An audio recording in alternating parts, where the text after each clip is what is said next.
जय बाबा की मित्रों आपका हमारे YouTube चैनल नित्यक्रम पूजा साधना में स्वागत है। मित्रों, अगर आप हमारे चैनल पर नए हैं तो हमारे चैनल को सब्सक्राइब करें, साथ ही नोटिफिकेशन बेल को भी प्रेस कीजिए ताकि हमारे आने वाली वीडियोस का नोटिफिकेशन आपको तुरंत मिल जाए।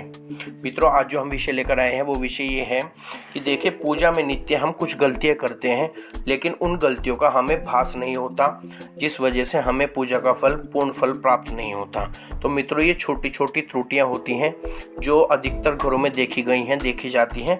तो अगर आपके घरों में भी इस प्रकार की कोई त्रुटि हो रही है तो आप उसको सुधार कीजिए, जिससे आप पूजा का पूर्ण फल प्राप्त कर सके। देखिए, पूजा करते हैं, कोई भी आप कार्य करते हैं तो हर कार्य में मेहनत लगती है, आप समय देते हैं, और अगर आपको उस कार्य का फल ना प्राप्त हो तो देखिए उसका क्या फायदा, क्योंकि आपके घर में फिर तरक्की नहीं होगी और आपको उसके दुष्परिणाम भी भुगतने पड़ सकते हैं। तो मित्रों, कुछ कारण ये जो मैं आपको बातें बता रहा हूँ, इनका आप विशेष ध्यान रखिए, और अगर आपके घर में गलती हो रही है तो आप इसमें सुधार कीजिए। देखिए मित्रों, पहला जो मैं बता रहा हूँ ये कारण जो है आपके घर में, देखिए, अगर बहुत से व्यक्ति ऐसे होते हैं जो खड़े होकर पूजा करते हैं जल्दी, जिनके मैंने देखा है, जो पूजा के जो स्थान होते हैं वो ऊपर बनाए रखते हैं, अलमारियों में बनाए रखते हैं, तो वो ऊंचे होते हैं, तो वहीं पे दीपक लगाकर वो खड़े खड़े ही पूजा कर लेते हैं, खड़े खड़े आरती कर लेते हैं और चले जाते हैं। ऐसा बिल्कुल भी मत कीजिए।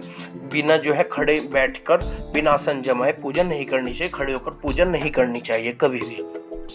दूसरा, बिनासन की पूजा नहीं करनी चाहिए। अगर आप बिनासन की पूजा करते हैं तो जो धरती माता होती है वो आपकी पूजा की सारी ऊर्जा को खींच लेती है। तो बिना आसन के कभी भी आप पूजा ना करें। आप जब भी पूजा करें आसन जमा कर ही पूजा करें। तीसरा, और एक भी आपके घर में जो आसन है वो सबके अलग होने चाहिए। अगर 4 व्यक्ति हैं, चारों पूजा करते हैं, तो 4 आसन आपके अलग होने चाहिए। और आप पीले रंग का आसन ना यूज करें तो ज़्यादा अच्छा है, क्योंकि जो पीला रंग होता है गुरु महाराज का होता है, वो नहीं दिया जाता है आसन। तो लाल रंग का आसन उत्तम होता है, और ऊन का आसन हो तो अति उत्तम है। लाल आसन आप प्रयोग कर सकते हैं। और मित्रों, जब भी आप पूजा करते हैं, मैंने देखा है भी, कोई बहुत ही अधिक घरों में देखा है मैंने कि कोई भी व्यक्ति पूजा करते वक्त जल नहीं रखता अपने पास।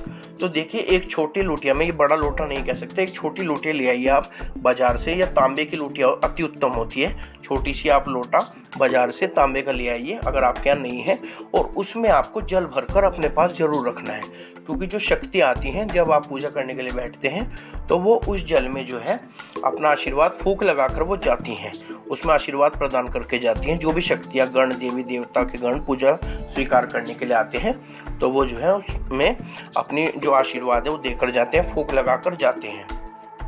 एक जो मित्रों देखा गया है, पूजा में सभी व्यक्ति मैंने देखा है कि एक ही माला घर में रखी रहती है और सभी व्यक्ति उसी माला से जाप कर लेते हैं, एक ही माला से। ऐसा आप बिल्कुल मत कीजिए, क्योंकि देखिए, हर व्यक्ति की अपनी अपनी ऊर्जा होती है, तो वो और हर व्यक्ति के इष्ट देव अपने अलग है। कोई किसी का जाप करता है, कोई किसी का, तो एक माला से आप जाप ना करें। हर व्यक्ति अपनी माला घर में अलग रखे और गोमुखी रखें, गोमुखी में रखकर जाप करें, और जाप करने के उपरांत अपनी माला को गोमुखी में ही वो रख दे, और सब अपनी गोमुखी अलग रखें, सब अपनी माला अलग रखें। मित्रों, कुछ व्यक्ति ऐसे होते हैं जो अपने इष्ट देव को निर्धारित नहीं करते, और बस वो कभी किसी की पूजा कर ली, कभी किसी की पूजा कर ली, इस प्रकार वो पूजा करते हैं। देखिए मित्रों, ऐसा ना करें। अपने इष्ट देव निर्धारित करें कि आपके इष्ट देव कौन है। इसमें निर्धारित करने के लिए आपका जिस भी देवी देवता के प्रति रुझान है, ज़्यादा उनकी तरफ आपका रुख है, तो मन में आपके वही आते हैं, तो वही आपके इष्ट देव होते हैं। उन्हें आप इष्ट देव मान लीजिए और अधिक पूजा उनकी कीजिए। इष्ट देव की पूजा सर्वप्रथम कीजिए, और अगर आप कर सकते हैं तो इष्ट देव का दीपक भी अपने घर में आप लगाना प्रारंभ कीजिए, जो कि अति उत्तम होता है। और मित्रों, जो पूजा करते हैं व्यक्ति, तो अपने घर में जो कुलदेवी कुलदेवता होते हैं उनकी पूजा नहीं करते, अपने पितरों को प्रसन्न नहीं करते, उनको जल नहीं देते। देखिए, आप अपने कुलदेवी कुलदेवता का एक दीपक अपने घर में लगा सकते हैं, जो कि अति उत्तम होता है। जो सर्वप्रथम आप जब घर का दीपक लगाते हैं तो सबसे पहला जो दीपक जलाया जाता है वो कुलदेवी और कुलदेवता का ही जलाया जाता है। कुलदेवी कुलदेवता का एक दीपक लगाना प्रारंभ कीजिए, और सर्वप्रथम जब भी पहला दीपक आपके घर का जलेगा तो कुलदेवी और कुलदेवता का जलता है उनकी जय बोलकर ही आप वो दीपक लगाइए, उनके आगे माथा टेकिए, तो उससे बहुत प्रसन्न होते हैं कुलदेवी कुलदेवता, और जो है आपको जो आशीर्वाद उनका प्राप्त होता है। और एक कार्य आप ये करना प्रारंभ कीजिए कि कुलदेवी और कुलदेवता को जो है आप जल देना प्रारंभ कीजिए, जिस प्रकार सूर्य को जल दिया जाता है। सर्वप्रथम सूर्य से भी पहले आप कुलदेवी और कुलदेवता को जल दीजिए, क्योंकि कुलदेवी और कुलदेवता का स्थान सर्वप्रथम आता है। किसी भी पूजा में कुलदेवी और कुलदेवता का स्थान प्रथम आता है, उसके बाद ही पितरों का स्थान होता है। तो आप क्या करें, एक लोटा जल लीजिए, उसमें एक लौंग का जोड़ा डालिए, 2 लौंग यानी कि फूल वाली, जो फूल वाली लौंग होती है उसे फूल वाली लौंग को डालिए, और सूर्य देव को आपको सुबह पहला लोटा कुलदेवी माता के निमित्त बोलकर, ये जल मैं कुलदेवी माता के निमित्त दे रहा हूँ, अपना नाम, अपने पिता का नाम, गोत्र, स्थान बोलकर, और ये जल मेरे द्वारा कुलदेवी सूर्यदेव के माध्यम से मेरी कुलदेवी माता को प्राप्त हो, इस प्रकार आपको बोलना है। उसके उपरांत दूसरा लोटा आपको भरना है, उसमें भी एक लौंग का जोड़ा यानी 2 लौंग आपको डालनी है, और ये इसी प्रकार जल आप कुल देवता के अपने निमित्त दीजिए। उसके उपरांत आप सूर्य देव को जल दीजिए। उसके उपरांत आप अपने पितरों के नाम का जल दीजिए, जो कि अति उत्तम होता है। तो इस प्रकार आप जल देना प्रारंभ कीजिए, तो कुछ ही दिनों में आपको अपने घर में फर्क लगना प्रारंभ हो जाएगा। और कुलदेवी कुलदेवता का दीपक यानी एक दीपक जिसमें कुलदेवी का भी नाम और कुलदेवता के नाम लेकर आप जलाइए, तो अति उत्तम होता है। देखिए मित्रों, कुछ व्यक्ति ऐसा करते हैं कि पूजा करने के उपरांत आरती भी इसी प्रकार मन मन में पढ़ लेते हैं और किताब को बंद करके रख देते हैं, जैसे हनुमान चालीसा पढ़ते हैं और हनुमान जी की आरती भी पढ़कर इसी प्रकार और किताब को बंद करके रख देते हैं। देखिए, आरती इस प्रकार नहीं पढ़ी जाती। आरती आप गा गा कर कीजिए। आरती का जो स्वर है वो जितना ऊंचा हो सकता है उतना ही उत्तम होता है, उतने ही देवी देवता प्रसन्न होते हैं। तो आरती आप जो करें वो गाकर करें, ताली बजाकर करें, या घर में जो घंटी होती है घंटी बजाकर आप आरती करें तो अति उत्तम होता है। और मित्रों, पूजा के बाद आप जो है देखिए, जब बहुत से व्यक्ति ऐसे होते हैं जो पूजा करते ही खड़े होकर चल देते हैं, या फिर खड़े होते ही प्रार्थना करना प्रारंभ कर देते हैं और जो है पहले प्रार्थना कर देंगे बाद में पूजा कर लेंगे। ऐसा नहीं है। पहले आप जब अपनी पूजा पूर्ण कर लेते हैं उसके उपरांत आप प्रार्थना जरूर करें, क्योंकि देखिए हर चीज़ का एक समय होता है, तो प्रार्थना का निवेदन का भी एक समय आता है।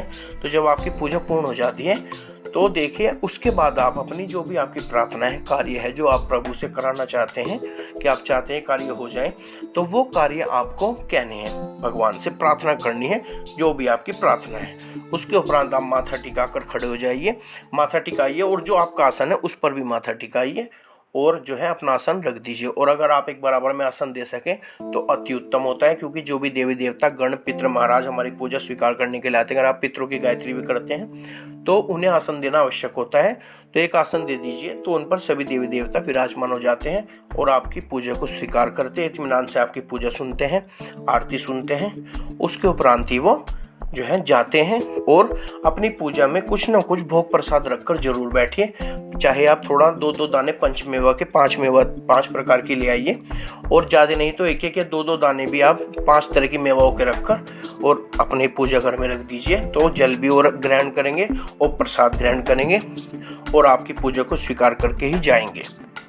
तो मित्रों, ये कुछ नियम थे, इनका आप पालन जरूर कीजिए। ये त्रुटि अगर आपके घर में हो रही है तो इन्हें सही कीजिए।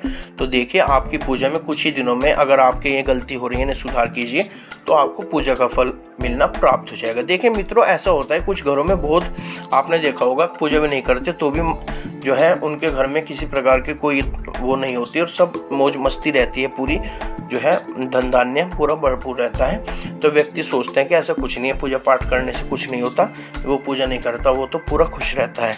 तो ऐसा नहीं है। देखिए सब भाग्य का, क्योंकि भाग्य और आशीर्वाद सब व्यक्ति लेकर आते हैं। तो जिसके भाग्य कमजोर होते हैं, क्षीण होते हैं, उन्हें भगवान की कृपा से लेना होता है, प्राप्त करना होता है।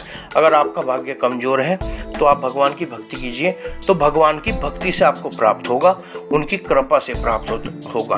कुछ व्यक्ति जो है अपने भाग्य का खाते हैं और कुछ व्यक्ति भगवान की कृपा का। तो अगर आपका भाग्य क्षीण है तो मेरे कहने से एक बार आप भगवान की भक्ति में लगिए, तो आप देखेंगे कि आपका भाग्य कमजोर होने के बावजूद भी भगवान की कृपा का आपको प्राप्त होना प्रारंभ हो जाएगा। तो मित्रों, इसी प्रकार की और वीडियो लेकर मिलते हैं अपनी अगली वीडियो में। तब तक श्री बालाजी महाराज आपके सभी कार्य सिद्ध करें, आपकी सभी मनोकामनाओं को पूर्ण करें। इस आशीर्वाद के साथ जय बाबा की।